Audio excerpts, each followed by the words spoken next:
grabar. Sí aparece ahí que está grabando. Sí, licenciado. Muchas gracias. Sí. Bueno, gracias. Vamos a empezar a trabajar un ratito para ir repasando ahí los conceptos Hola, iniciales del derecho procesal penal. Hola, Lick, disculpe. Antes ¿Sí? que empiece, ¿será que me permite grabar, porfis? No tenga Estoy pena. escortado. Muy bien, compañera. Ahí está.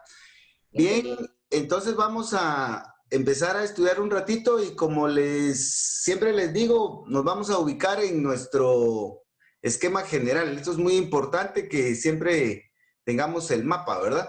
Y también recordar que este esquema se divide básicamente en tres partes, ¿verdad? Los fundamentos que obtenemos de este lado, donde está el proceso penal, el procedimiento penal, los principios que vamos a estudiar un poco hoy y también el tema de los procedimientos, que es bastante extenso y minucioso, pero debemos de estudiarlos de forma ordenada. Y finalmente, pues vamos a retomar el bloque de los intervinientes en el proceso penal. La semana pasada empezamos estudiando un tema que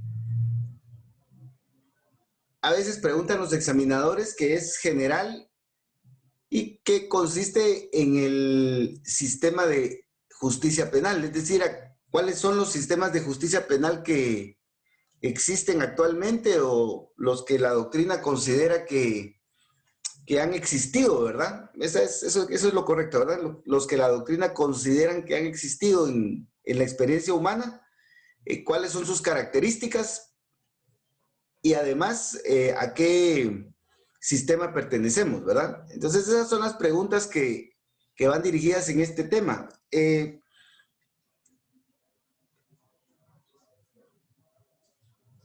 Definir ¿a qué sistema pertenecemos? Es un poquito complicado porque depende mucho de la opinión de cada uno, ¿verdad? Como les dije la semana pasada, algunos indican que porque tenemos características del sistema acusatorio y del sistema inquisitivo, pertenecemos a un sistema mixto. Otros, siempre en la doctrina, consideran que pertenecemos a un sistema mixto formal por la intervención del Estado a través del Ministerio Público. Es decir, que no es la víctima la que directamente plantea la acusación, como sucede en civil. Por ejemplo, en civil, el que se considera afectado es el actor, ¿verdad?, en contra del demandado. Aquí en penal no, porque el Ministerio Público interviene. Entonces, por eso algunos consideran que es mixto formal. Y otros también consideran de que es mixto formal con tendencia acusatoria porque nuestro sistema tiene muchas características, o sea, pesa más el sistema acusatorio de nuestro modelo. Entonces, desde la doctrina podemos nosotros encontrar todos estos criterios. No obstante eso, pues en el Código Procesal Penal hay algunos artículos que pues uno entiende que se refieren a que pertenecemos al sistema acusatorio. En el artículo 317, en el artículo 555 bis más o menos, aparece claramente que nuestro sistema es acusatorio. 552 bis. 552 bis aparece claramente que pertenecemos al sistema acusatorio. Entonces, ¿cuál debería de ser nuestra respuesta en esta pregunta? Yo les recomiendo que respondan que de acuerdo a la doctrina, pues podemos encontrar estos criterios por las razones que ya les he explicado. Y que desde el Código Procesal Penal, conforme al 317 y 552 bis, pues entendemos que pertenecemos al sistema acusatorio, ¿verdad? Esta pregunta evalúa mucho criterio, mucha opinión del estudiante, entonces lo importante es de que fundamentemos nuestra respuesta y que la defendamos, ¿verdad? Es un poquito difícil, por ejemplo, responder con total certeza de que vamos a coincidir con el criterio del examinador. Bueno, entonces solo necesitaba hacer referencia a este punto y pues vamos a retomar nuestros temas de hoy y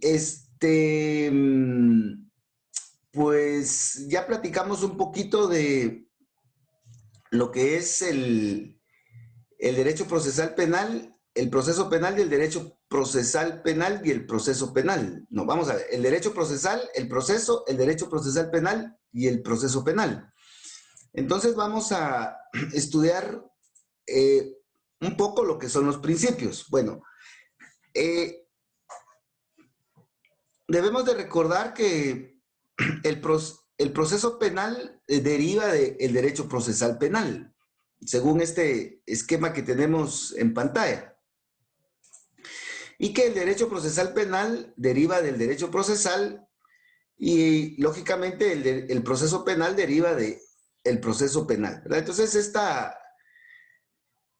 esta relación que existe entre estos conceptos, pues no las debemos desubicar, ¿verdad?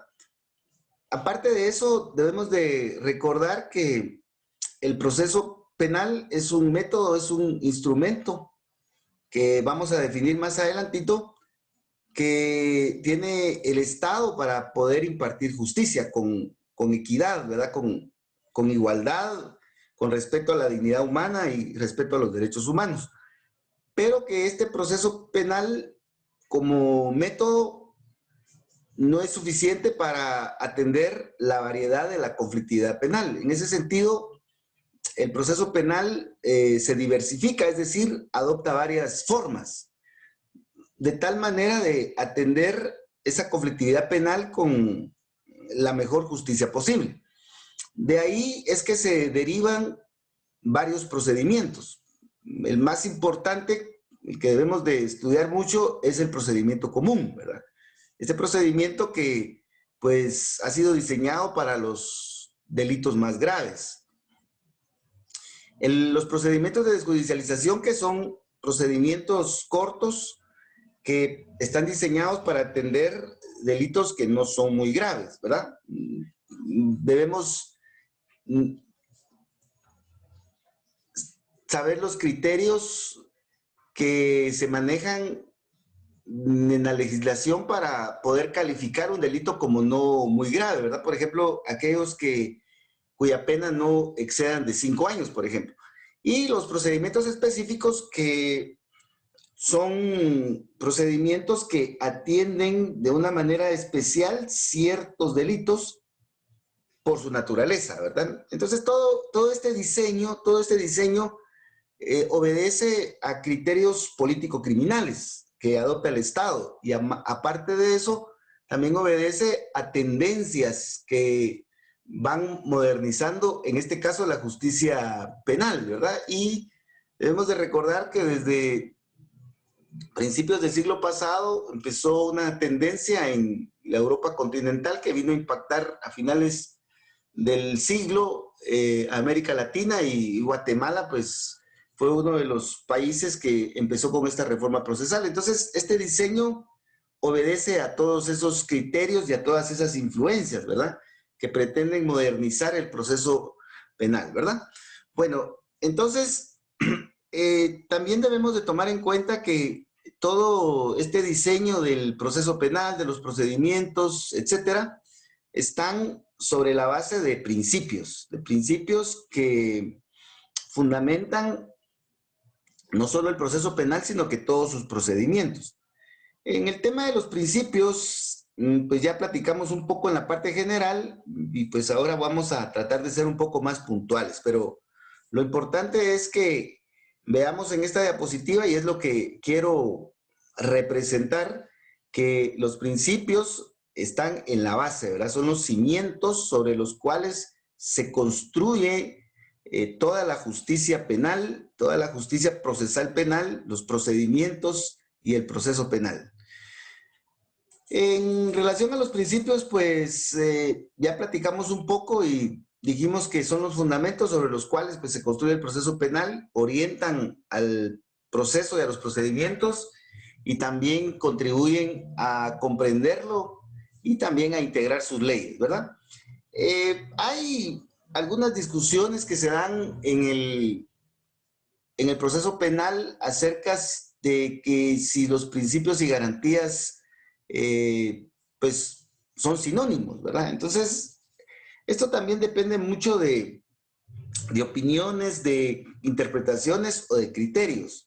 Pero lo que debemos nosotros de preocuparnos es de tener la mayor claridad posible en esto y de fundamentar bien nuestras respuestas, ¿verdad? El primer criterio que existe nos dice que principios y garantías son diferentes, ¿verdad? Son diferentes. Los principios son los fundamentos, estos que vamos a estudiar, y que las garantías son las garantías constitucionales, el amparo, la exhibición personal y la inconstitucionalidad.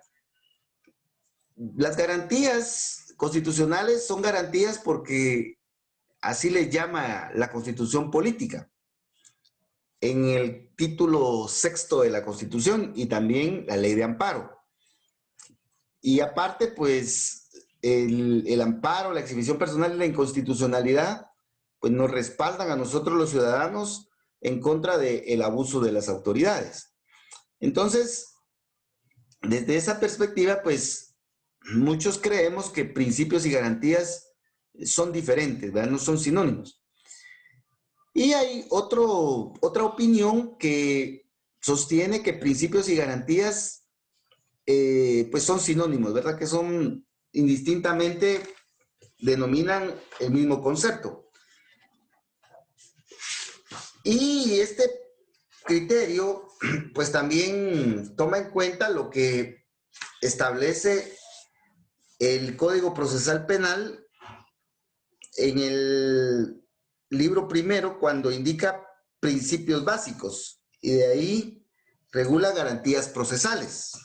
Entonces, algunos consideran que con ese fundamento, pues, podemos afirmar que los principios y las garantías son sinónimos. Entonces, como les digo, estas opiniones son las de, pues, nunca finalizar, ¿verdad? Entonces, lo que les aconsejo es que ustedes fundamenten bien su opinión y que la defiendan, ¿verdad? La tendencia general es considerar que principios y garantías no son sinónimos, que son diferentes. Los principios son los fundamentos y las garantías son las garantías constitucionales, como lo señala la Constitución y la ley de amparo, ¿verdad? Entonces, por esa razón es de que nosotros vamos a hablar de principios, ¿verdad? Y las garantías las vamos a dejar para el derecho constitucional, allá en derecho administrativo. Es importante hacer esta aclaración acerca del uso de la terminología en este punto, ¿verdad? Bueno, a veces los examinadores nos dicen, miren, usted está hablando mucho de los principios, pero dígame en dónde dice principios. Entonces, los principios se encuentran mencionados, ¿verdad? En estos artículos, ¿verdad? En el artículo 204, en el quinto del 204 de la Constitución Política, en el quinto de la Ley de Amparo, en el 47, literal D, de la Ley del Organismo Judicial. Aquí, entre muchos otros artículos, encontramos la palabra principios.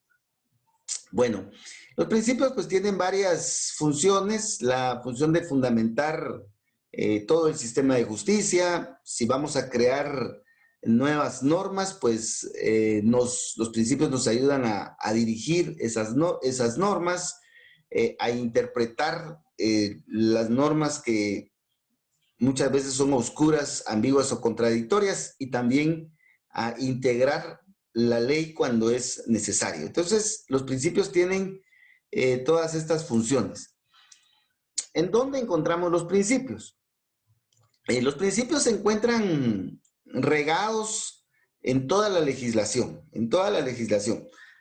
A veces queremos encontrar artículos que claramente digan principio de oralidad, por ejemplo, como aparece en el debate oral y público, o principio de publicidad. A veces quisiéramos que todos los principios estuvieran como un catálogo, ¿verdad? Sin embargo, eso no siempre sucede. A veces los principios están mencionados en los artículos ahí bien escondidos, los principios, o a veces ni se mencionan los nombres de los principios, pero ahí están, ¿verdad? Por ejemplo, en el debate oral y público, cuando el presidente del tribunal le da la palabra al acusado para que indique si va a declarar o no, pues en ese momento se está observando el principio del derecho de defensa, ¿verdad? O, por ejemplo, cuando el juez le da la palabra al Ministerio Público para que interrogue al sindicado. Ahí se está observando el principio de oralidad, el principio contradictorio, de inmediación. Entonces, muchas veces en las leyes no encontramos los nombres directos de los principios, pero están ahí, están gobernando el sistema de justicia. Hecha esta advertencia, entonces, de que debemos saber ver en dónde están los principios los encontramos en los tratados y en los convenios internacionales en materia de derechos humanos. Y podemos nosotros revisar todos los tratados y convenios internacionales y vamos a encontrar muchos principios. Pero unos tratados y convenios que son básicos, pues está la Declaración Universal de Derechos Humanos, los pactos, pero de esos dos pactos, este me parece que es el que más tiene, el Pacto Internacional de Derechos Civiles y Políticos y la Convención Americana sobre Derechos Humanos o Pacto de San José. Este tercer instrumento internacional, pues, le gusta mucho a los examinadores por la jurisprudencia y los criterios que ha emitido la Corte Interamericana de Derechos Humanos. Entonces, pues siempre tomémoslos en cuenta, ¿verdad? Más adelantito, o en la siguiente diapositiva, vamos a ordenar un poquito el tema de los principios. También encontramos principios en la Constitución política. Los básicos son el debido proceso, el derecho de defensa, que están en el artículo 12, y la presunción de inocencia, que está en el artículo 14. Esos creo que son los que debemos de manejar, ¿verdad? Como principios rectores. Y en el Código Procesal Penal, pues tenemos también una clasificación ya muy variada y muy específica, y tenemos algunos artículos que gobiernan todo el proceso penal, y son los que están regulados en el artículo 1 al artículo 22 del Código Procesal Penal. Esos principios gobiernan todo el proceso penal. Y aparte tenemos algunos principios que gobiernan ciertas etapas del proceso. Creo que la más notoria es el debate oral y público. En el debate oral y público hay algunos principios que brillan más cuando se desarrolla esta etapa. Por ejemplo, el principio de oralidad, de inmediación, publicidad, contradictorio, etc. Entonces, de esa manera tenemos organizados los principios en el Código Procesal Penal. En las impugnaciones, por ejemplo, en el recurso de apelación, en el recurso de apelación especial, en el recurso de casación, hay algunos principios propios de esa materia. Por ejemplo, la segunda instancia, el agravio, o sea, una serie de principios propios de esa materia que vamos a estudiar cuando veamos las impugnaciones. Los principios también los encontramos en reglamentos. Hay muchos reglamentos que ha emitido la Corte Suprema de Justicia, el Ministerio Público, el Instituto de la Defensa Pública Penal, etcétera. Y también en los reglamentos encontramos muchos principios. Hay un reglamento muy importante que me parece que sí debemos de poner atención, que es el Reglamento Interior de Juzgados y Tribunales Penales, en donde se señalan muchos principios. Actualmente, a raíz de la pandemia, la Corte Suprema de Justicia se vio en la necesidad de reglamentar las audiencias virtuales o electrónicas en tiempo real. Y también ahí se consideraron una serie de principios para poder regular o reglamentar este tipo de audiencias, ¿verdad? Cuando veamos esa parte, pues vamos a ver todos esos principios. Entonces, ¿en dónde encontramos los principios? Los encontramos en estas leyes, siempre en la jerarquía normativa. Bueno, vamos a ser un poquito más puntuales y aquí les preparé este pequeño cuadro comparativo en donde tenemos mencionados los principios, ¿verdad? El tema de los principios es muy extenso. Hay libros enormes que han estudiado este tema y pues tampoco nos vamos a detener bastante, ¿verdad? Creo que con que ubiquemos los principios más importantes en nuestras leyes, pues es suficiente. Ya posteriormente ustedes van a profundizar en todos estos temas. Para no complicarnos mucho, en los tratados y convenios internacionales, por ejemplo, en la Declaración Universal de Derechos Humanos, en el Pacto Internacional y en la Convención Americana sobre Derechos Humanos o Pacto de San José, los principios los ubicamos en estos artículos que aparecen en la pantalla, ¿verdad? En la declaración del 8 al 11, ahí tenemos los principios, en el pacto del 9 al 15 y en el pacto de San José del 7 al 10. Ahí encontramos nosotros variedad de principios que se reducen finalmente al debido proceso, al derecho de defensa y a la presunción de inocencia. Estos son los principios rectores, ¿verdad? Ya trasladándonos a nuestra constitución política, encontramos también una serie de principios. Yo les aconsejo que no se alejen mucho de los tres principios rectores: el debido proceso, el derecho de defensa y la presunción de inocencia. Algunos doctrinarios dicen que estos tres principios son los más importantes, son los rectores, son los que están en la cúspide del gobierno de la justicia penal. Y me parece que es correcto. Y otros dicen de que de esos tres principios, el más importante es el debido proceso. O sea, de que hay una serie de propuestas, ¿verdad? Pero creo que con que manejemos los tres, el debido proceso, el derecho de defensa y la presunción de inocencia, eso nos va a ayudar bastante. Pero en la Constitución política vamos a encontrar otros principios un poco más específicos. Por ejemplo, el de detención legal en el artículo 6º o en el 7º, la notificación de la causa de la detención, los derechos del detenido, el detenido al momento de estar en esa situación, pues inmediatamente se deben de respetar una serie de derechos. El interrogatorio al que puede ser sometido el detenido, los presos, también los principios que gobiernan en los centros de privación de libertad, por ejemplo, el de derechos humanos. Los detenidos mantienen su condición de seres humanos, de personas humanas, mantienen su dignidad.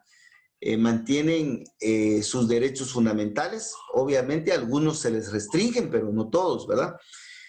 También la motivación del auto de prisión, el principio de publicidad que está restringido para las partes que intervienen en el proceso, y también la prohibición de declarar contra sí o contra parientes, ¿verdad? Y así podemos nosotros en la Constitución ubicar una serie de principios, pero como les digo, en el artículo 12, el debido proceso y el derecho de defensa, y en el 14 la presunción de inocencia.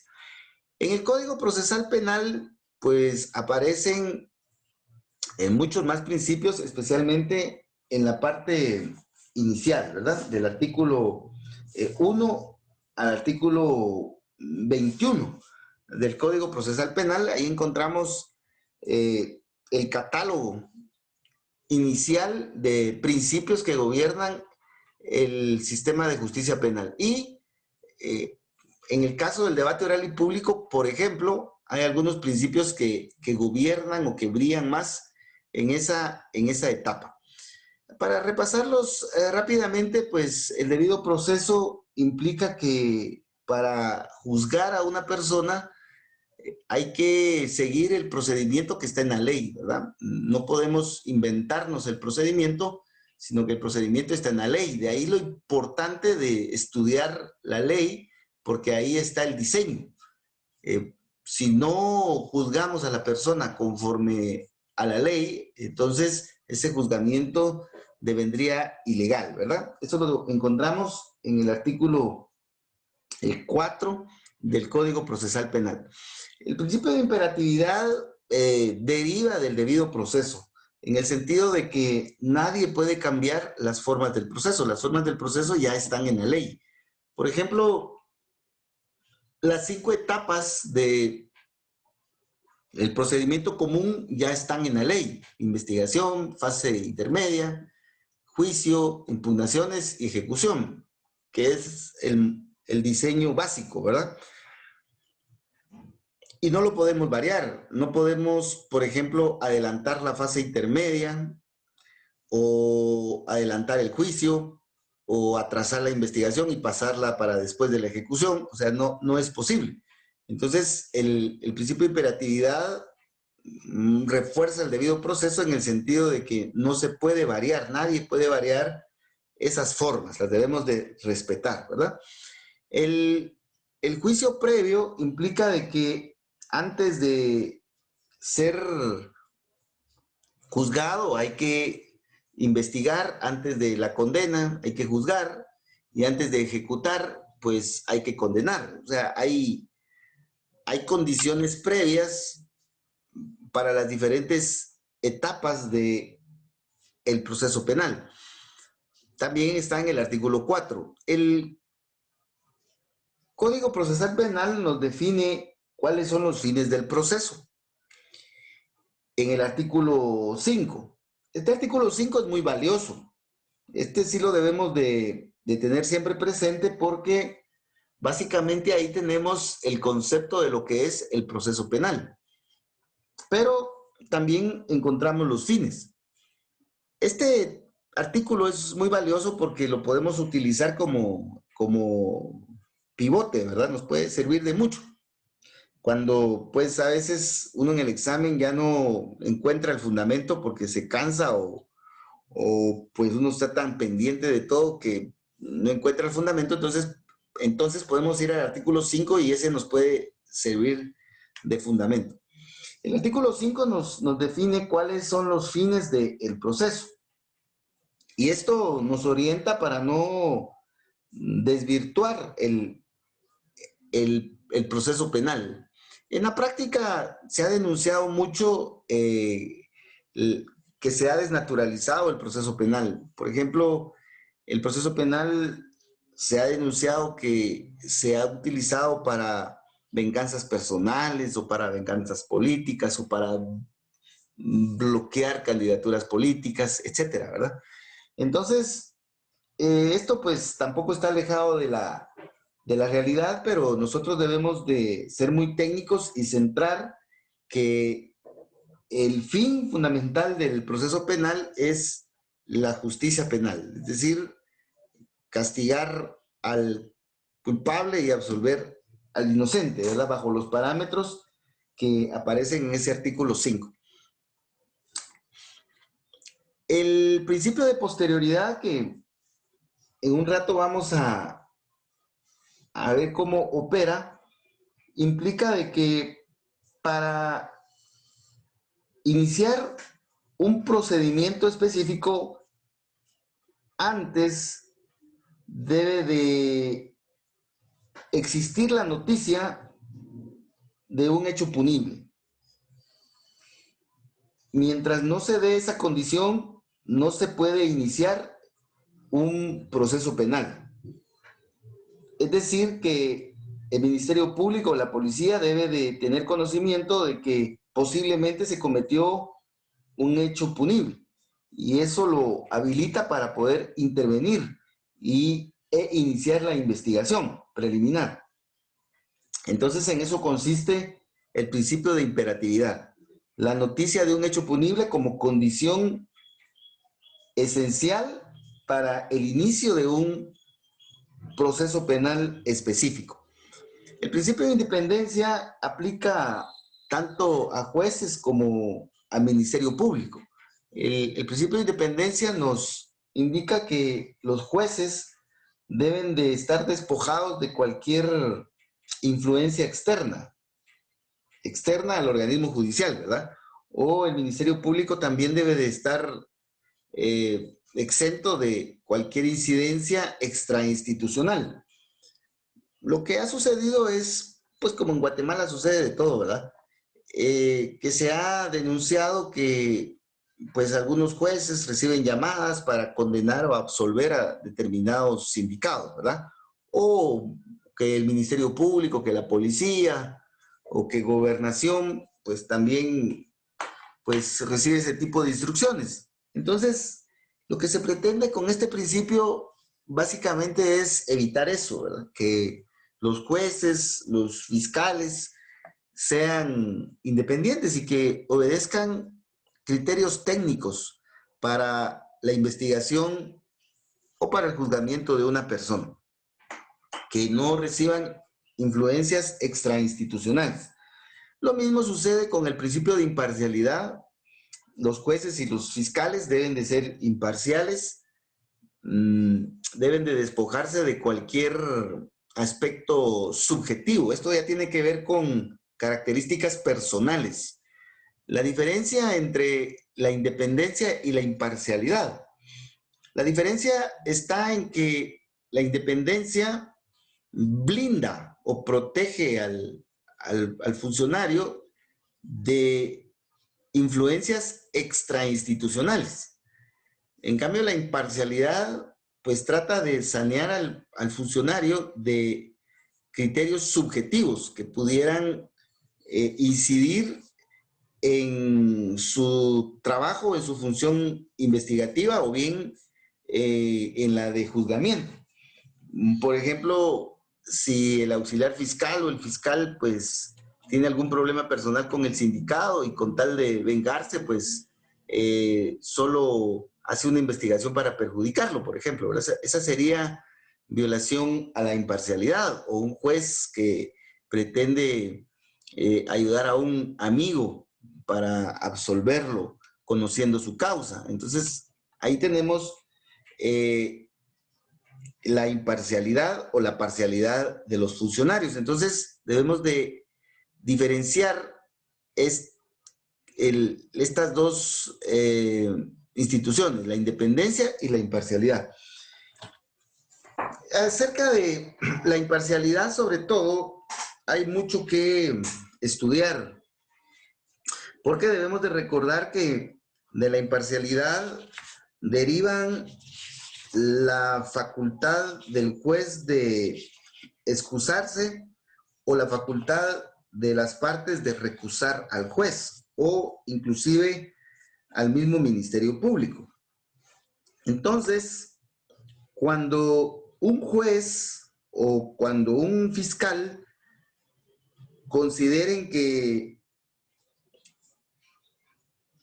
hay alguna causal por la que deba de retirarse o alejarse del caso o de intervenir en el caso, pues lo debe de hacer, ¿verdad?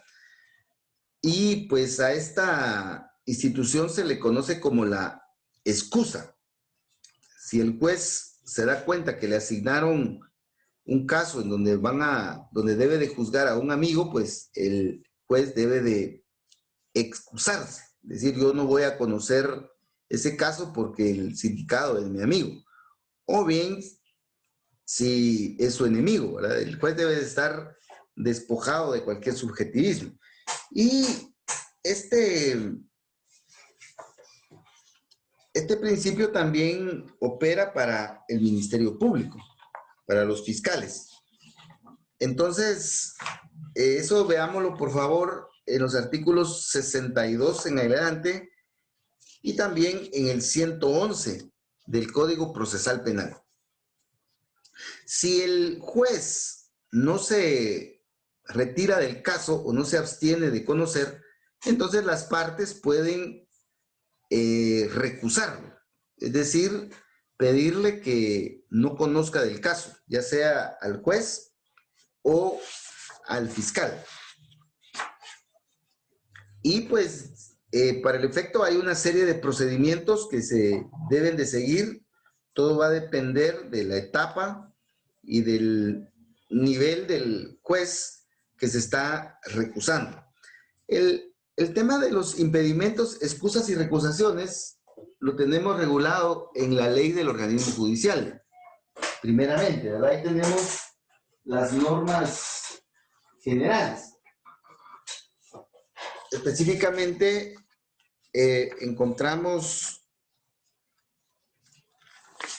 este tema de los impedimentos, las excusas y las recusaciones, y este tema es bien complejo. Hay diversidad de criterios en cuanto a, más que todo en cuanto al procedimiento que se debe de seguir, pero creo que con que ubiquemos cuándo utilizar los impedimentos, las excusas y las recusaciones, me parece que es suficiente, ¿verdad? Entonces, en la ley del organismo judicial tenemos el tema en el artículo 57 en adelante. Ahí está regulada toda la actividad que debe realizar el tribunal y también las causales de recusación y de excusas. Y también los impedimentos. Aparte de eso, como lo estamos analizando en el Código Procesal Penal, también tenemos un apartado propio, ¿verdad? El del 62 al 69. Entonces, por favor, veamos. En la ley del organismo judicial, este tema lo tenemos del artículo 122 en adelante, al 134. Y en el Código Procesal Penal, del 62 al 69.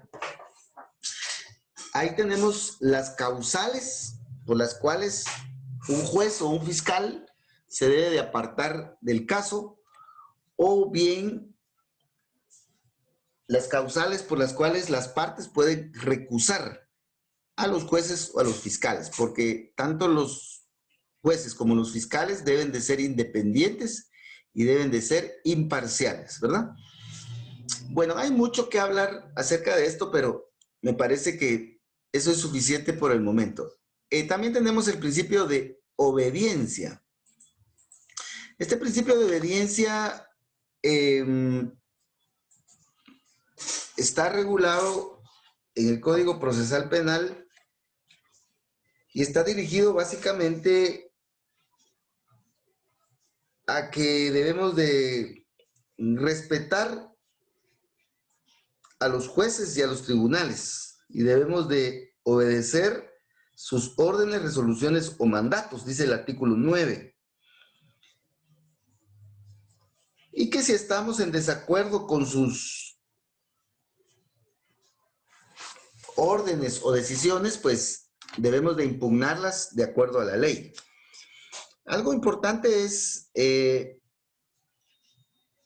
anotar ahí en el artículo 9 que en caso de no obedecer las órdenes, las resoluciones o los mandatos de los jueces, podemos incurrir en delito, ¿verdad?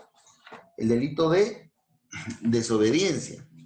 Entonces todo va a depender de quién no haga caso o quién no obedezca los mandatos o las decisiones judiciales o las órdenes judiciales.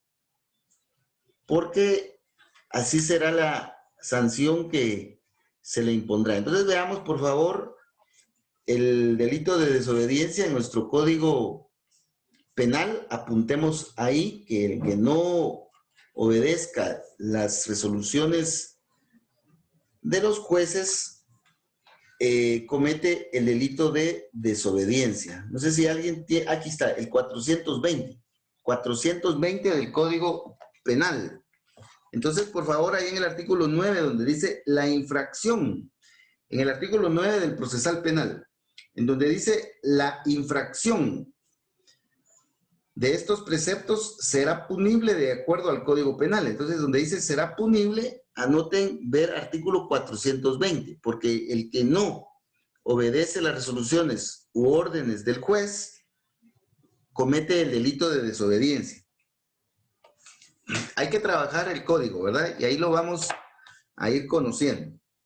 Entonces, aunque no nos gusten las resoluciones, si la resolución está firme, debemos de obedecerla. Si no estamos de acuerdo con las resoluciones, podemos impugnarlas de acuerdo a la ley. También tenemos el principio de prohibición a la censura, coacciones o recomendaciones. No podemos incidir en el criterio del juez. Queda terminantemente prohibida toda acción de particulares, funcionarios o empleados públicos que tiendan a limitar o a impedir el ejercicio de la función jurisdiccional, o hacer insinuaciones o recomendaciones de cualquier naturaleza. Muchas veces los abogados fuera de audiencias pretendemos aprovecharnos de la amabilidad o de la amistad algunas veces o de la simpatía de los jueces y pretendemos influir en sus decisiones. Eso está totalmente prohibido, porque el juez debe de estar desprovisto de cualquier interferencia, dice el artículo 10. Y también aquí debemos de tomar en cuenta que ahora está delicada la situación porque se puede incurrir en el delito de tráfico de influencias, ¿verdad? Que está en el artículo 449 bis, en donde dice que las personas que pretendan influir en un funcionario o empleado público aprovechando su jerarquía, posición, amistad o cualquier otro vínculo personal para obtener algún beneficio. Entonces hay que tener cuidado con ese tipo de situaciones, ¿verdad?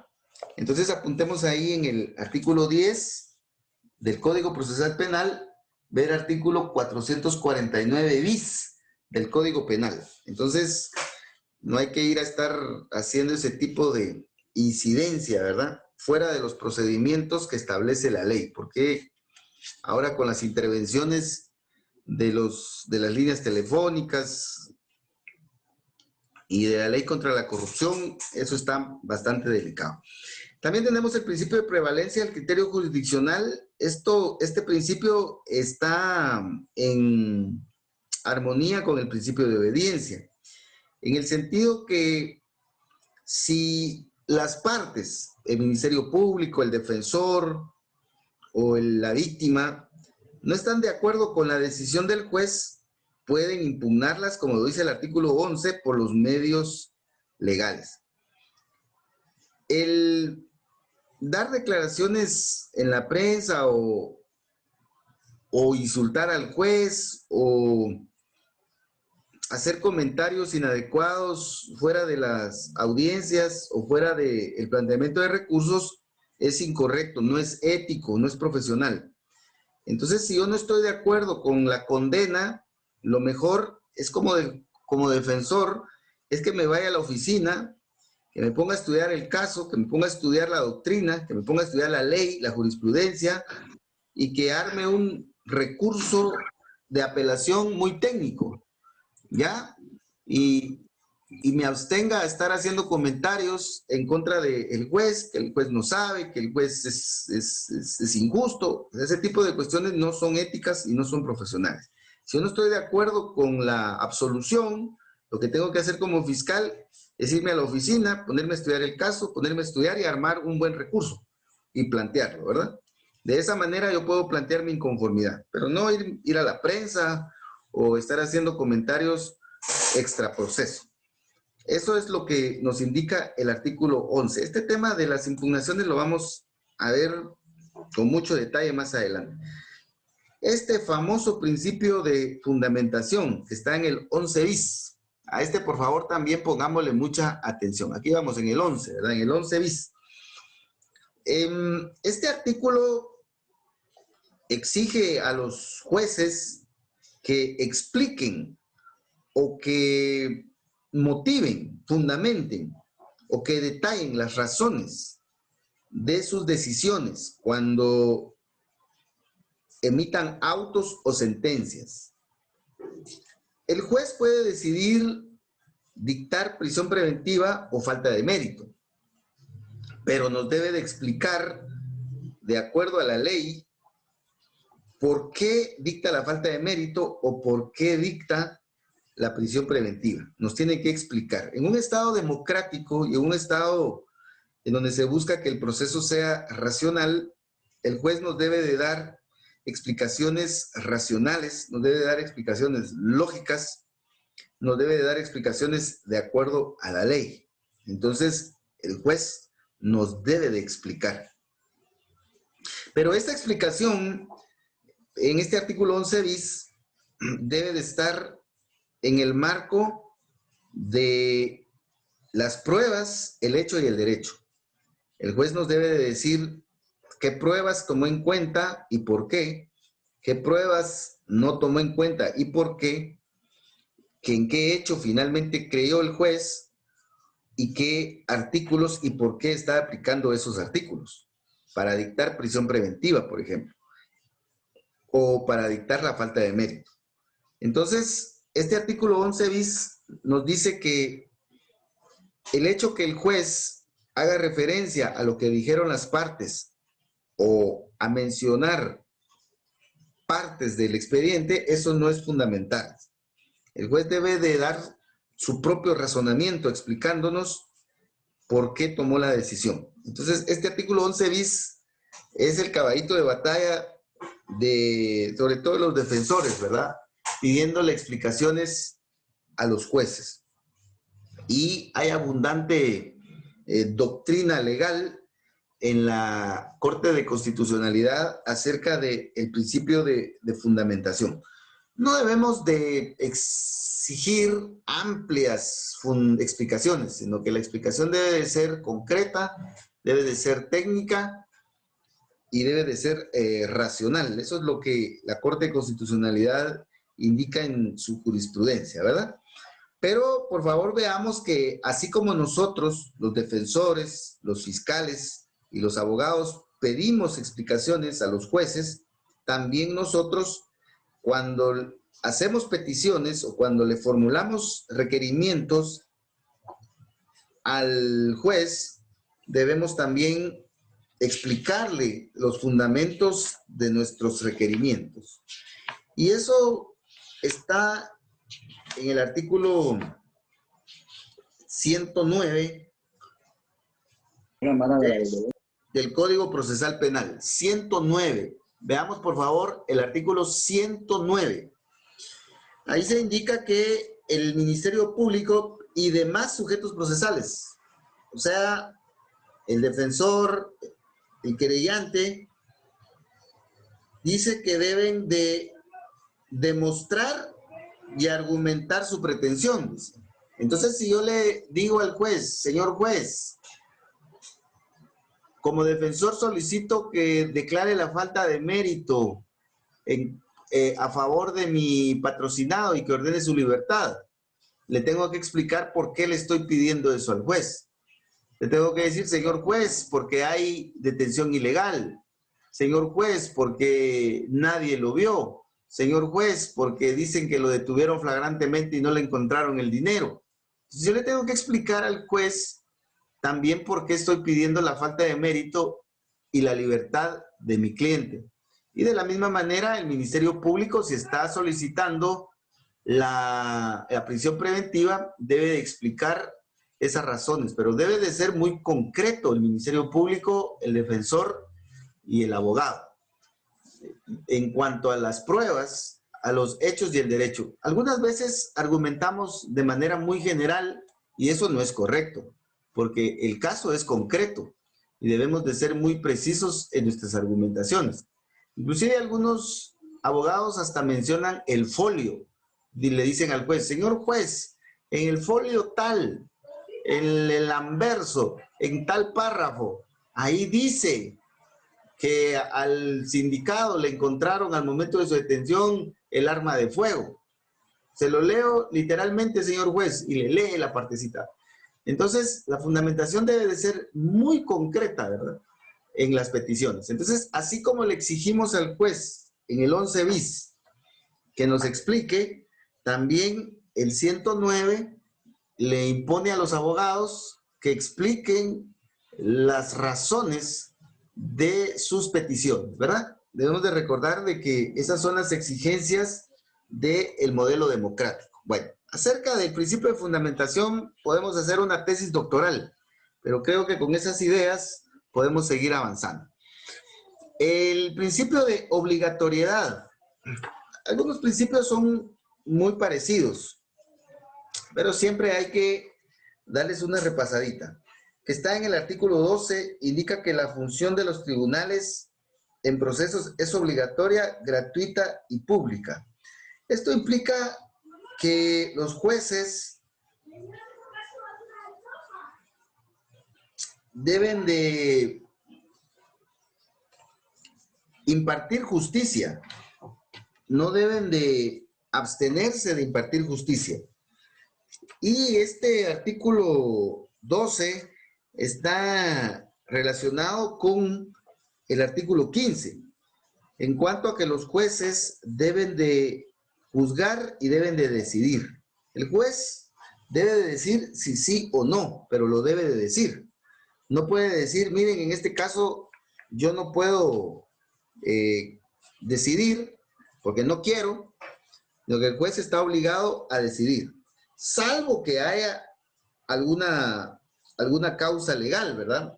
Por ejemplo, que el juez sea incompetente. Si el juez es incompetente, entonces ahí sí debe de abstenerse de conocer y de decidir, según lo establece el artículo 40 en adelante. Debemos de recordar que todos los funcionarios, especialmente los jueces, lo primero que deben de conocer es su competencia. ¿Soy yo el juez que debo de conocer este asunto por razón de jerarquía, por razón de la materia, por razón de el territorio? Entonces, si la respuesta es sí, entonces el juez debe de seguir conociendo y decidir. Pero si la respuesta es no, entonces el juez inmediatamente debe de decir, yo no conozco este caso y que se traslade a donde corresponde. Entonces, si el juez es competente, debe de decidir. Debe de decidir. Hay a veces los jueces tienen miedo, tienen temor de decidir porque el caso es muy delicado. Es que fíjense que aquí hay que decidir si se condena o se absuelve al presidente de la República. Y eso es muy delicado, eso puede tener repercusiones sociales. El juez debe de resolver, independientemente de el impacto social que pueda tener un caso determinado. Te había mandado.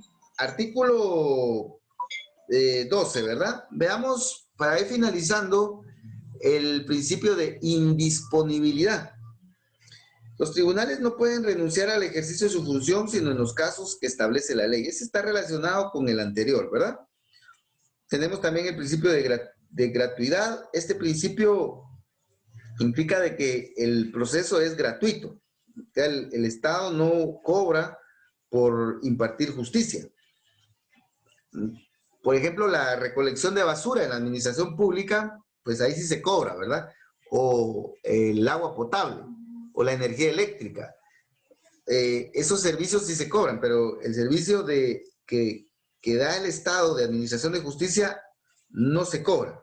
Esto tiene que ver con el principio de gratuidad, excepto los casos de las costas judiciales, ¿verdad? Las costas judiciales sí se pueden cobrar. Entonces, por favor, ahí en el artículo 12, donde dice que la justicia es obligatoria, gratuita, entonces anotemos ver costas en el artículo 107, porque la parte vencida sí tiene la obligación de reembolsar las costas si es condenado a las mismas.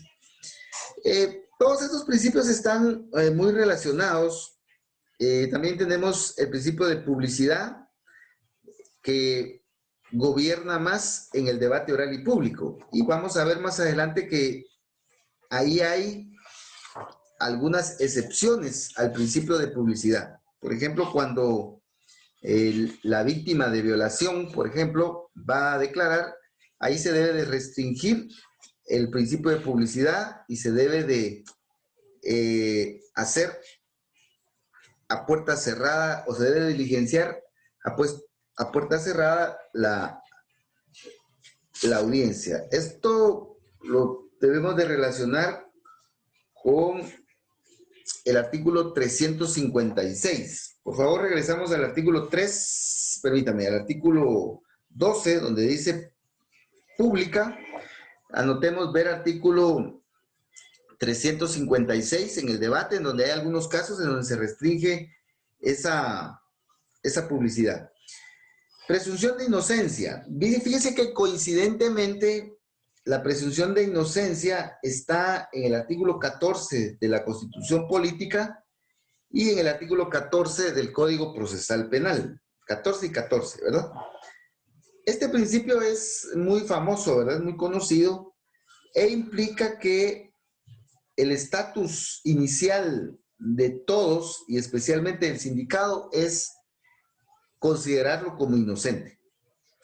Si el Ministerio Público tiene pruebas que demuestren su culpabilidad, entonces se destruye esta presunción.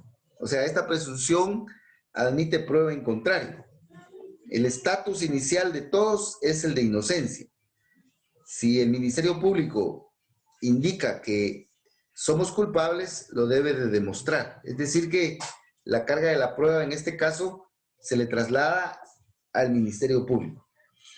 Este artículo 14 también es muy importante por el último párrafo, en donde se regula el famoso principio de el indubio pro reo. La duda favorece al imputado. Este principio tiene implicaciones muy profundas en todo el proceso penal, ya que en qué momento el juez tiene una duda y cuándo esa duda va a favorecer al sindicado. Ese ha sido el problema, ¿verdad?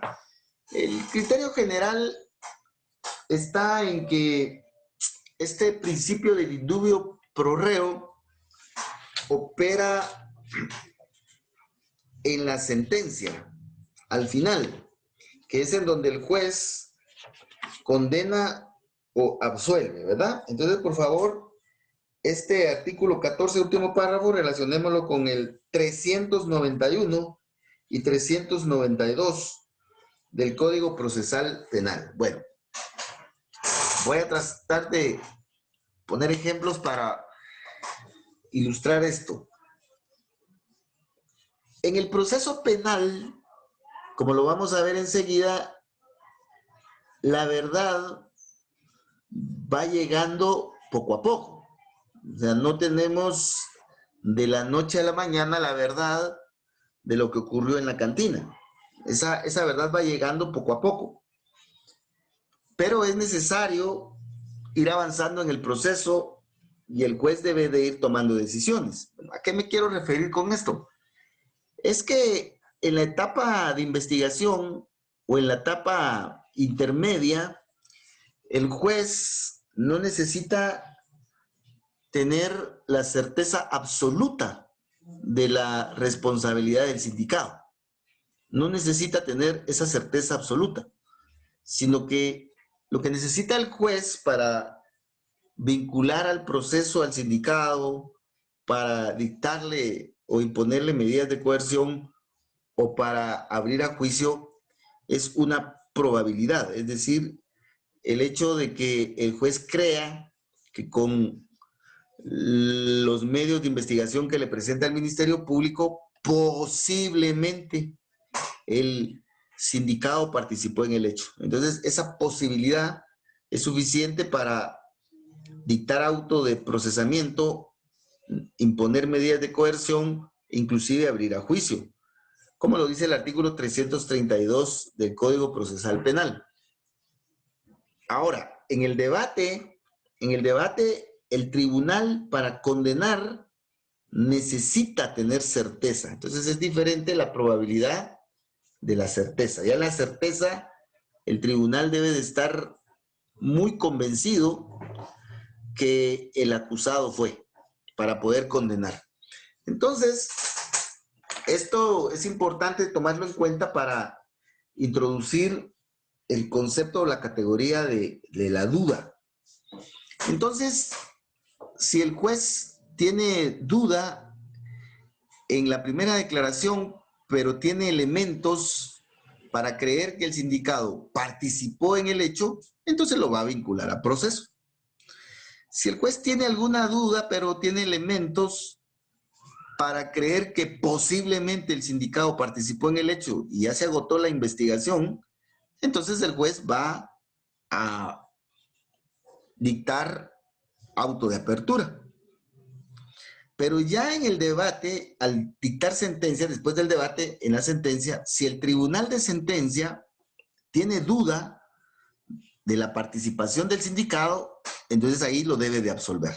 Ahí lo debe de absolver porque hay duda, porque su estado de convicción no es de certeza en la participación del acusado, ni certeza en la no participación, sino que en una situación intermedia, una situación racional intermedia, en donde hay elementos para creer que él fue y para creer que él no fue. Entonces, ante esa duda, entonces el juez debe de absolver al acusado. Entonces, la duda tiene mayor impacto en la sentencia, que es en donde el juez debe decidir en definitiva. Este ha sido el criterio que se ha manejado de este indubio pro reo, ¿verdad? Que es muy famoso en la doctrina. Y tiene mucho también contenido, pero para ir avanzando, me parece que eso es suficiente. Vamos a ver otros principios como el de declaración libre. El acusado tiene derecho a declarar o de abstenerse a declarar y que la decisión que tome, si no va a declarar, pues no debe de crear un prejuicio en el juez. A veces creemos que, como dicen en civil, el silencio otorga. Así, si no está diciendo nada es porque él fue. Entonces, esa no es la mentalidad que debe de tener el juez. El sindicado o el acusado tiene derecho de quedarse callado y no por eso vamos a pensar o vamos a deducir que él fue. Ese es el mandato que aparece en el artículo 15 del Código Procesal Penal.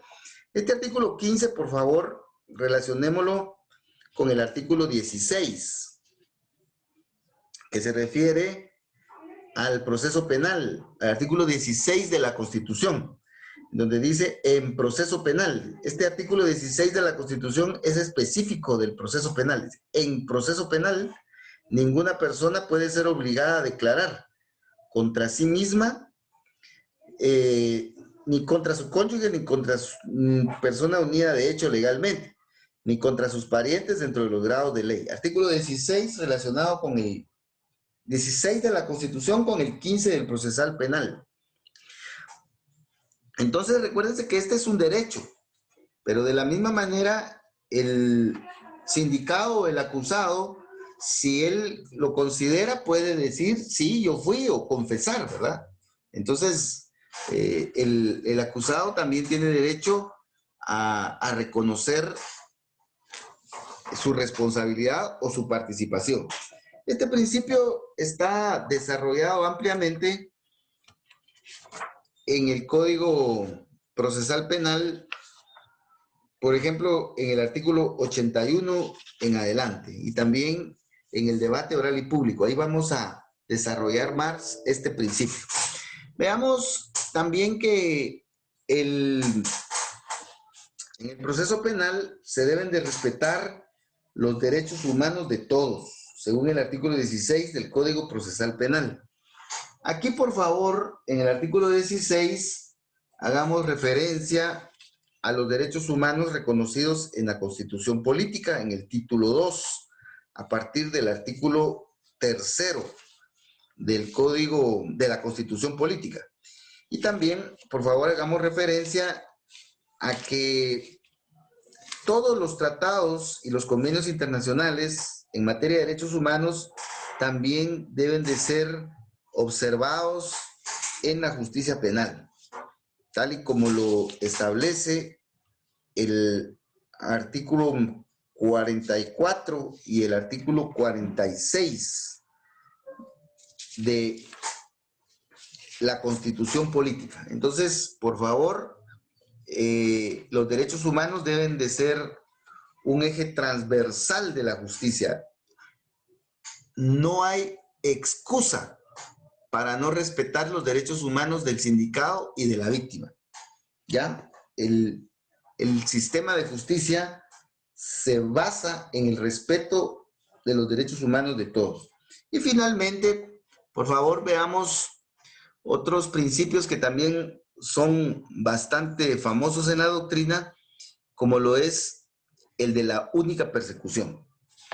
Este principio de única persecución en la doctrina también se le conoce como el non bis in idem, o también el nen bis in idem. He revisado algunos textos y algunos le llaman non bis in idem y otros nen bis in idem. Bueno, independientemente de esas denominaciones, lo cierto es que en el artículo 17 se indica que el principio lo conocemos como única persecución, única persecución.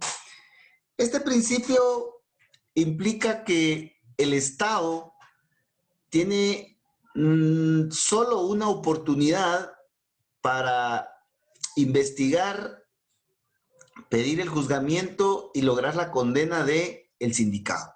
Solo tiene una oportunidad. Si pierde esa oportunidad, ya no tiene otra. Por eso dice única persecución. Entonces el Estado, a través del Ministerio Público, tiene solo una oportunidad para perseguir y lograr la condena del sindicado. Si no lo logra, entonces ya no lo puede hacer una segunda vez, una tercera vez, una cuarta vez, etc. Entonces, aquí tenemos como el juego del gato y el ratón, ¿verdad? El gato es el Estado a través del Ministerio Público y el ratón es el sindicato.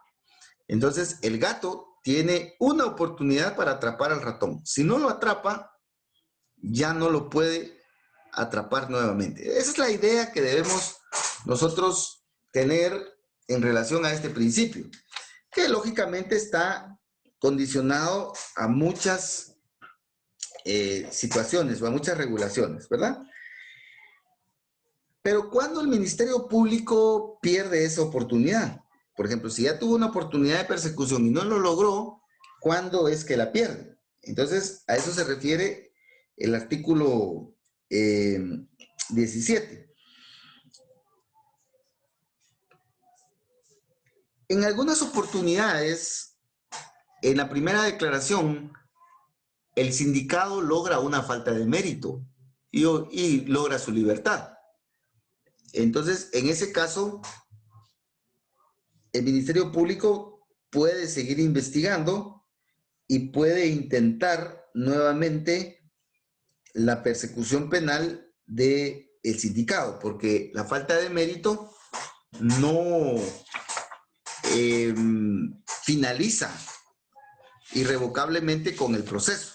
Entonces, esto lo tenemos en el artículo 272 del Código Procesal Penal. Entonces, la falta de mérito no le quita la oportunidad al Ministerio Público para seguir persiguiendo al sindicado.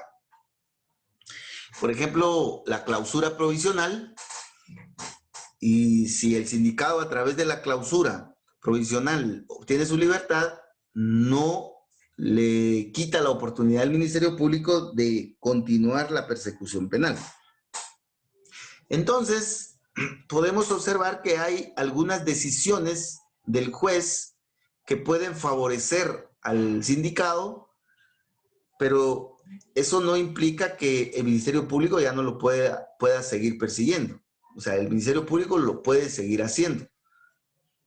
Por ejemplo, si el juez declara sin lugar una solicitud del Ministerio Público de aprehensión, entonces esa decisión del juez que le favorece al sindicado tampoco le quita al Ministerio Público o limita al Ministerio Público para la persecución penal.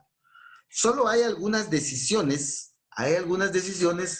que sí le limitan al Ministerio Público continuar con la persecución. Y vamos a identificar algunas por el momento, pero hay muchas y las vamos a ir estudiando en los efectos que tienen los diferentes procedimientos que hay en el proceso. Por ejemplo, veamos, para ser bien puntuales, en el caso del criterio de oportunidad, los efectos del criterio de oportunidad. Si se otorga el criterio de oportunidad a favor de una persona, el proceso queda archivado por un año, por si hay algún cambio en las condiciones. Pero si pasa ese año y no se revoca el criterio de oportunidad, entonces ahí se cierra el proceso y ya no hay posibilidades de abrirlo nuevamente, ¿verdad? Entonces, veamos en el Código Procesal Penal este efecto. Veamos en el artículo 25, ahí vamos a encontrar la regulación de el criterio de oportunidad. Vamos a ver, estoy buscando el artículo porque está un poco escondido. El criterio de oportunidad no podrá otorgarse más de una vez. El Ministerio Público tomará las previsiones necesarias para el estricto... Permítame, por acá está que sí está un poquito escondido esta regulación. Si alguien lo tiene por ahí, en donde dice que el criterio de oportunidad otorga un plazo de un año. Y al finalizar ese año, ya se extingue la persecución penal. El ICA está en el 25. ¿Me escuchan? En el artículo 25 dice, ¿en qué párrafo estará, compañera? Ah, sí, en el último, ¿verdad? Dice, por favor. Está después de los numerales. Gracias.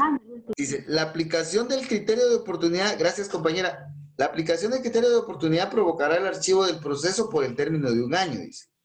Entonces aquí dice, al vencimiento del cual se extinguirá la acción penal. Entonces, ahí donde dice, al vencimiento del cual se extinguirá la acción penal, esto se entiende en el sentido de que el Ministerio Público ya no puede perseguir al sindicado, ¿verdad?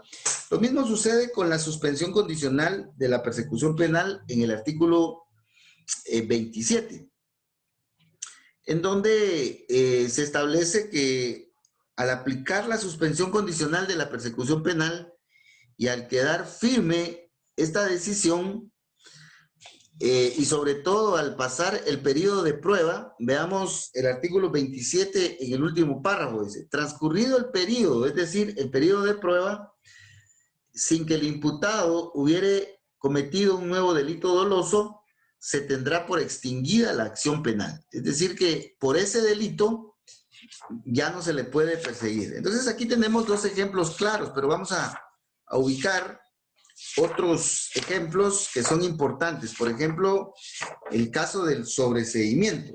Ese es el sueño del sindicado, ¿verdad? Es lo que más añora el sindicado. Veamos el artículo 320, el 330, dice, el sobreseimiento firme cierra irrevocablemente el proceso. Cierra irrevocablemente el proceso. Esto implica de que sobreseído el proceso y firme la resolución, ya no se puede abrir aunque aparezcan nuevas pruebas, ¿verdad? Lo mismo sucede con la absolución. Si la absolución, veamos en el 391, si la absolución queda firme, entonces ya no se puede perseguir al sindicado aun cuando aparezcan nuevas pruebas que demuestren su responsabilidad. Entonces, por favor, tengamos cuidado con este artículo de la única persecución, porque el examinador puede preguntarnos ese tipo de situaciones. Y finalmente tenemos otro principio también que tiene sus variantes, como lo es el de cosa juzgada. Lo primero que debemos de dimensionar aquí es qué es la cosa juzgada. La cosa juzgada es un concepto que se aplica en todas las áreas procesales. Y lo tenemos, y la tenemos, perdón, regulada en la ley del organismo judicial.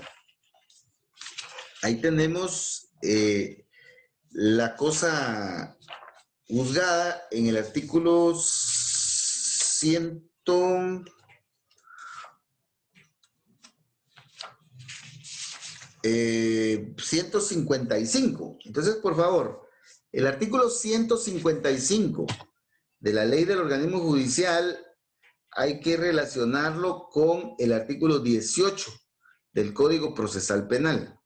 ¿Qué es la cosa juzgada? La cosa juzgada es el asunto que ya fue conocido y decidido y que la decisión ya está firme. Entonces, cuando un asunto ya se decidió y ya se agotaron todos los recursos o no se interpusieron recursos, entonces ese asunto concreto pasó, como dice la doctrina, en autoridad de cosa juzgada. Es decir, que ya se escribió en piedra, ya no se puede abrir. Entonces, lo mismo sucede con el proceso penal. Un proceso fenecido, dice. Un proceso fenecido, dice el artículo 18, un proceso terminado, ya sea por que se aplicó criterio de oportunidad, porque se aplicó suspensión condicional de la persecución penal, porque fue sobreseído o porque hubo una absolución, o puede ser también que haya una condena, aunque aquí pues está la regla excepcional, ya no puede ser abierto, dice, ya no puede ser abierto. Si ya finalizó el proceso y ya está firme la decisión, ya no puede ser abierto el proceso. A esto se le llama cosa juzgada. El asunto ya fue juzgado, ya está firme, ya no se discute más. Solo hay una excepción de reabrir el proceso. Veamos el artículo 18, dice, excepto en los casos de revisión. Entonces, veamos la revisión en el Código Procesal Penal y esa revisión... 453. Gracias, la tenemos en el artículo 453, como dice la compañera. Y dice que solo en el caso de revisión el proceso se puede reabrir. Aquí siempre pongo un ejemplo muy concreto, aunque hipotético, ¿verdad? Porque pues ya falleció el sindicado. Vamos a pensar en el, como es público también, ¿verdad? Vamos a pensar en el caso de la señora Sicabiza. Vamos a suponer que el esposo, pues, fue condenado y está cumpliendo una condena por femicidio a 50 años. Entonces, ya lleva 15 años de estar cumpliendo condena y ese proceso, pues, ya está finalizado con condena. Ya es cosa juzgada. ya se discutió, ya se decidió que él es el responsable y que pues debe de cumplir su condena. Pero resulta que a los 15 años aparece la señora. Aparece la señora. Entonces, en este caso, como las nuevas pruebas favorecen al acusado, al condenado, entonces en ese caso sí se puede reabrir el caso. Esta es la excepción que aparece en el artículo 18. Entonces, por favor, ahí donde dice, un proceso fenecido no podrá hacerse abierto de nuevo, excepto en el caso de revisión, entonces anoten ahí, ver artículo 400, tanto el Código Procesal Penal. Ahora, cambiemos el caso. Vamos a suponer que el esposo de la señora Sicavisa, pues fue juzgado y fue absuelto. Él fue absuelto, se agotó el recurso de apelación especial, se agotó el recurso de casación, la sala confirmó la absolución y la Cámara Penal también confirmó la absolución. Y él desde hace 15 años está libre. Y ahora resulta que estando él en libertad, aparece el cadáver de la señora y además aparecen videos en donde pues se puede establecer que él fue el que la asesinó. Entonces, en este caso, el proceso ya no se puede abrir, aunque hayan nuevas pruebas incriminatorias.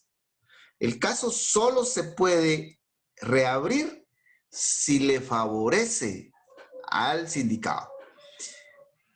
El caso no se puede reabrir si le perjudica al sindicado. Pero qué injusticia, pero qué injusticia. Bueno, miren, pues esta norma nos puede parecer muy injusta, pero tiene sus explicaciones político-criminales y también tiene sus explicaciones técnicas. Entonces esto hay que revisarlo despacio y tiene que ver mucho con la oportunidad de la averiguación de la verdad que tiene el Estado a través del Ministerio Público y tiene que ver también mucho con el nivel de certeza de nuestra justicia y de nuestra investigación. Entonces, al final la norma concluye en estas dos posibilidades. Finalmente, pues tenemos el principio de continuidad. El proceso no puede interrumpirse. Aquí me recuerdo que la doctrina indica que el proceso es como un río que va río abajo, dice. La investigación del Ministerio Público, la persecución del sindicado debe de ser como un río que va para su desembocadura, no debe de detenerse por ninguna razón. Todo proceso que inicia debe de finalizar y no hay excusa para suspenderlo, para interrumpirlo o para finalizarlo. El proceso debe de ser continuo y debe de llegar a sus últimas consecuencias. Eso es lo que establece el artículo 19. Sin embargo, tiene sus excepciones, dice. El proceso solo va a suspenderse, interrumpirse o finalizar antes de la sentencia en los casos que establece la ley. Veamos, por favor, ahí donde dice 19, dice, sino en los casos. ¿Qué nos puede preguntar el examinador aquí? Mire, dígame en qué casos expresamente el proceso sí puede suspenderse, sí puede interrumpirse o sí puede hacerse cesar. Señáleme algunos ejemplos. Entonces, por favor, veamos el artículo 310 del Código Procesal Penal que fue reformado y ahí indica que el Ministerio Público, al recibir la denuncia, la querella o la prevención policial, si considera el Ministerio Público, esta es una función del Ministerio Público, es una función de calificación, de tipificación. Si el Ministerio Público considera que el hecho que se denuncia no es delito, no tiene características de delito y que no amerita iniciar una investigación, entonces el Ministerio Público puede desestimar el proceso. Y entonces ahí se suspende la continuidad de la investigación. ¿Pero por qué? Porque la misma ley autoriza al Ministerio Público que bajo un criterio objetivo pueda desestimar el caso. Vamos a poner un ejemplo. Bueno, yo creo que aquí tienen mucha experiencia algunos compañeros que trabajan en el MP y pueden convalidar esto. Vamos a suponer que una persona, un ciudadano denuncia que prestó 5,000 quetzales y que el deudor no le ha pagado. Y presenta su denuncia. El Ministerio Público tiene que recibir la denuncia como vaya, ¿verdad? Porque todos tenemos derecho a denunciar. Entonces el Ministerio Público va a analizar la denuncia y se va a dar cuenta que el hecho no constituye delito. Porque la misma Constitución política, los tratados y convenios internacionales dicen que por deuda no hay prisión. Porque es una deuda, ¿verdad? Entonces, el Ministerio Público de entrada ya va a decir que el hecho no constituye delito, que no amerita una investigación, que no amerita la investigación del Ministerio Público, y el Ministerio Público desestima esa denuncia, de acuerdo al artículo 310. Lógicamente, ahí en el 310 aparece un procedimiento en donde el denunciante o la víctima puede solicitar la revisión de esa decisión del Ministerio Público. O bien, también aparece otra variante en donde en algunos casos el Ministerio Público debe de ir con el juez para poder desestimar la denuncia. Pero estas son variantes, ¿verdad? El punto concreto al que quiero llegar es de que cuando se presenta una denuncia, puede ser que esa denuncia no prospere, porque el Ministerio Público la desestime, porque considere que el hecho no constituye delito. Puede ser también que un esposo denuncie a su esposa por infidelidad conyugal, por ejemplo. Entonces, la infidelidad conyugal o el adulterio no es delito.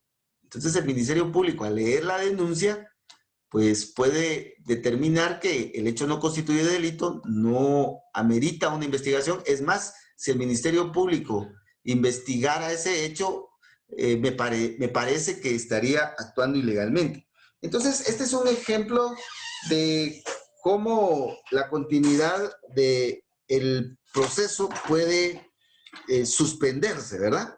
¿En qué otros casos puede suspenderse, interrumpirse o hacerse cesar un proceso sin llegar a sentencia, sin llegar a la desembocadura? Pues ya dimos los ejemplos de la aplicación del criterio de oportunidad, de la suspensión condicional de la persecución penal, entre otros casos, ¿verdad? Entonces, por favor, ahí en el artículo 19 donde dice, sino en los casos expresamente, anote ver artículo 310, caso de desestimación por parte del Ministerio Público, aplicación de criterio de oportunidad, artículo 25, aplicación de la suspensión condicional de la persecución penal, artículo 27. Entonces, por favor, de esa manera debe de ir estudiando la ley y haciendo sus anotaciones. Para finalizar, tenemos el derecho de defensa, el principio de defensa, que está regulado en el artículo 12 de la Constitución, y la igualdad en el proceso, que tiene su asidero en el artículo 4 de la Constitución Política. Entonces, miren, pues, acerca de estos principios hay mucho que hablar. Realmente el examen solo pudiera versar sobre los principios, pero aquí les estamos dando una miradita así rápida para que veamos cómo van apareciendo esos principios a lo largo del proceso y la utilidad que tienen. Finalmente tenemos los principios especiales que gobiernan algunas etapas del proceso penal. Pues aquí me voy a referir únicamente al debate, pero también nos podemos referir a la fase de ejecución, a la fase de intermedia o cualquier otra fase del procedimiento. Pero el debate es el que más ilustra este tema. En el debate oral y público, como lo vamos a desarrollar en su oportunidad, hay algunos principios que brillan más en esa etapa. Y tenemos ahí la oralidad, porque el juez debe dirigir el debate de manera verbal. Los abogados, tanto los defensores, los fiscales, como los abogados del querellante, deben de expresarse de manera oral. Los testigos deben de llegar personalmente y declarar de manera verbal, con la modalidad actual de que siempre de forma verbal, pero de forma virtual o electrónica.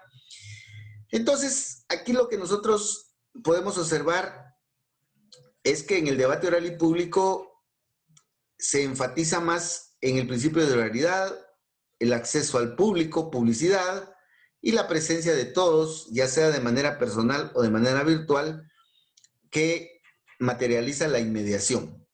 Lógicamente, estos principios tienen algunas excepciones. Por ejemplo, cuando se incorporan documentos, por ejemplo, el certificado de defunción o el certificado de nacimiento, ahí pues hay escritura, ¿verdad? O cuando se limita la publicidad, va a declarar la víctima de violación y pues las partes muchas veces le hacen preguntas muy íntimas, ¿verdad? Entonces, o a veces se desvirtúa el interrogatorio y como dice la Yuridia ahí en sus TikTok, ¿verdad? Se le hacen preguntas muy eróticas. Entonces, a veces se desvirtúa el interrogatorio y llega a esos niveles. Entonces, no podemos exponer a la víctima al público, ¿verdad? Ante una situación tan difícil psicológicamente hablando.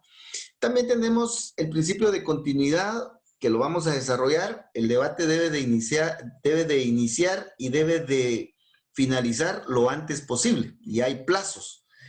Se puede suspender en algunos casos que la misma ley señala y que vamos a analizar también, ¿verdad? El debate debe de ser contradictorio. Todas las partes tienen el derecho de fiscalizar, de examinar las pruebas y manifestar sus inconformidades o su oposición respecto de las mismas. Bueno, entonces, estos son los principios que como ejemplo brillan en el código, en el debate oral y público. De ahí, pues encontramos en este reglamento algunos principios como son la gestión de calidad, accesibilidad, simplicidad, serenidad, concentración, continuidad e inmediación. Aquí regresamos a estos principios de inmediación, oralidad, gratuidad y publicidad que ya encontramos en el Código Procesal Penal. Ahí podemos hacer la relación, ¿verdad? Y el de lealtad procesal. Estos principios inspiran unas modificaciones que se le hicieron al proceso penal buscando tener una justicia más pronta y más cumplida. En el sentido de que, si bien es cierto, en Guatemala pues ya teníamos nosotros el sistema acusatorio, todavía faltaba hacer algunas modificaciones, sobre todo en el despacho judicial, para que la justicia fluyera un poco más. Y entonces se implementó este reglamento y se implementaron estos principios para agilizar un poquito más esa justicia, ¿verdad? Y ahí en el reglamento, pues, podemos ver con mayor precisión en qué consisten estos principios. Entonces, por favor, miren, pues, si en alguna área del examen técnico profesional al examinador le llama mucho el tema de los principios, es en dos. En derecho de trabajo, que estudiamos un poco ayer, y en procesal penal. En estas dos áreas podemos encontrar algunas preguntas de los principios. Tal vez por eso fue que me tardé un poquito hoy hablando rápidamente de estos principios, pero sí esperen en procesal penal preguntas acerca de principios, ¿verdad? Bueno, ya para ir finalizando, ya vamos a pasar directamente a lo que son los procedimientos penales sobre la base del proceso penal. Siempre debemos nosotros de contextualizar los diferentes conceptos para relacionarlos, ¿verdad? ¿Qué podemos concluir en relación al proceso penal? Bueno, primeramente vamos a tomar en cuenta que las palabras proceso penal sí se mencionan en la ley. Ya vimos, por favor, en la Constitución Política, en el artículo 17, que el constituyente sí mencionó proceso penal. Proceso penal. Veamos, es en el 16, perdón. Es en el 16, dice proceso penal. Dice, bueno, ahora veamos el artículo 5, dice, el proceso penal. Entonces, el proceso penal es un concepto que está en la Constitución Política y que está en el Código Procesal Penal. No lo estamos inventando, ¿verdad? Sino que tiene una existencia jurídica. ¿Pero qué es el proceso penal? En términos generales, porque hay muchas definiciones de proceso penal, primeramente vamos a concebir al proceso penal como un concepto general, muy general, ¿verdad? Que consiste en un método, en un instrumento o en un medio que el Estado pues adopta, y todo va a depender del tipo de Estado. Nosotros tenemos un Estado democrático, republicano y representativo, según el artículo 140 de la Constitución. Entonces nuestro proceso debe de ser coherente con esa forma de Estado, ¿verdad? Entonces nuestro proceso también debe de ser democrático, republicano, respetuoso de derechos humanos. Pero el Estado, a través de este proceso, conoce y debe de resolver con el jus puniendi que tiene el conflicto. Les guste o no les guste a los ciudadanos, al acusado, al MP, el Estado, a través de los jueces, debe de decidir el conflicto, porque no puede quedar ese conflicto sin resolverse, porque eso generaría mucho descontento social, y el Estado debe de resolver ese conflicto para dar certeza, ¿verdad? Ese conflicto se da entre partes, ya entre acusadores y la defensa, y esas partes van a discutir el conflicto, pero no van a realizar una discusión desordenada. Las partes van a discutir el conflicto en relación a pruebas, en relación a hechos y en relación a derecho. No se van a salir del canasto. El Ministerio Público debe de llevar pruebas y la defensa puede discutir esas pruebas. El Ministerio Público debe de formular hechos y la defensa puede discutir esos hechos.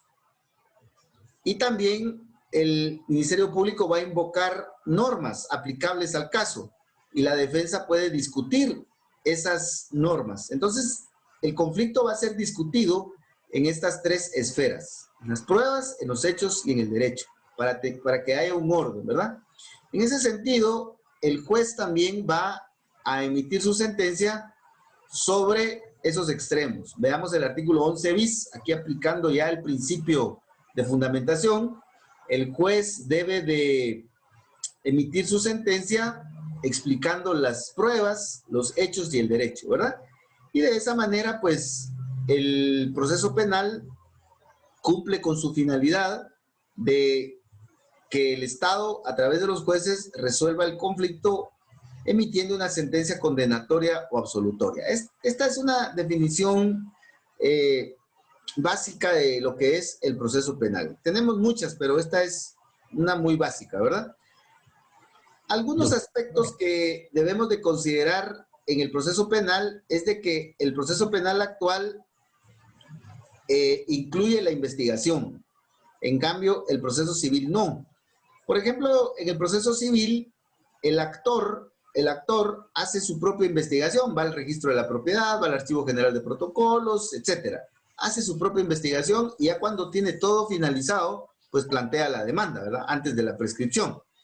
En cambio, en el proceso penal no. En el proceso penal, la investigación que realiza el Ministerio Público forma parte del control que debe de ejercer el Estado sobre la investigación.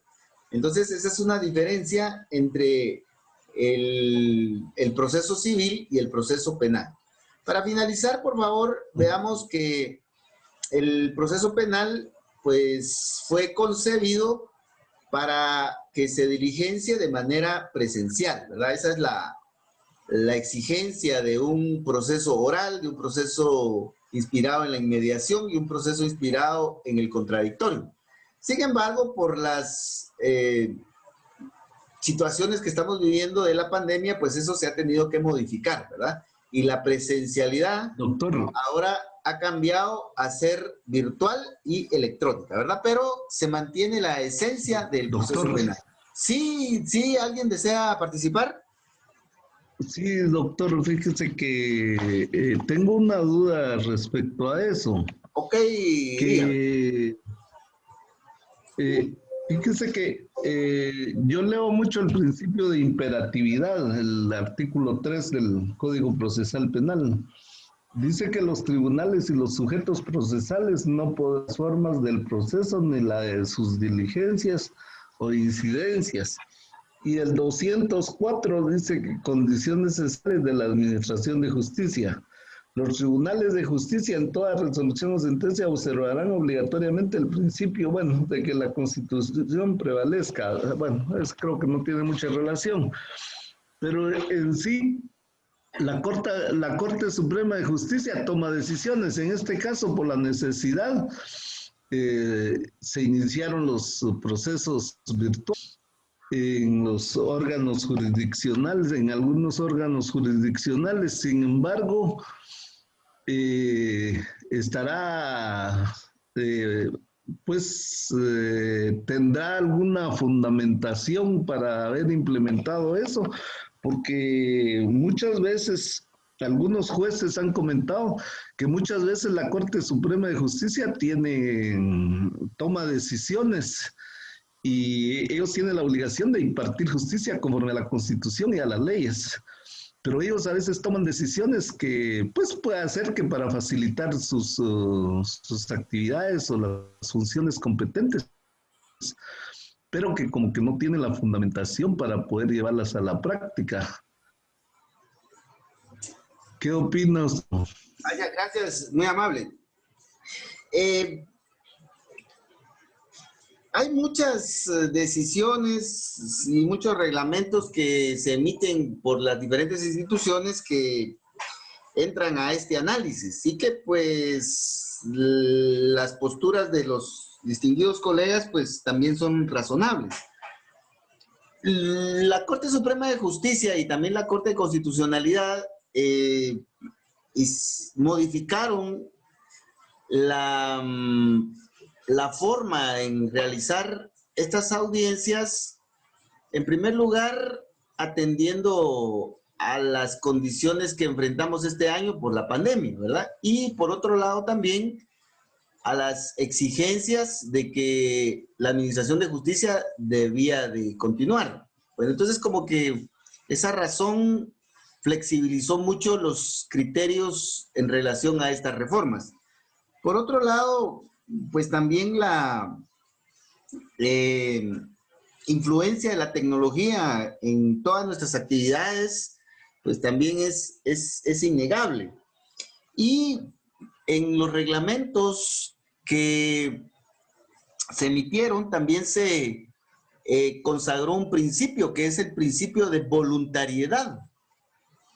Y ese principio implica que solo las partes o los sujetos procesales que tengan las condiciones, por ejemplo, que tengan computadora, que tengan internet, y que estén de acuerdo en realizar las audiencias de esta forma, se van a realizar de esta forma. Y que los que no, pues van a tener que esperar hasta que pues se puedan realizar las audiencias o los procesos de manera presencial. Entonces, creo que en este caso la necesidad nos ha ganado más que la parte técnica o la parte original en la que se planteó el proceso penal.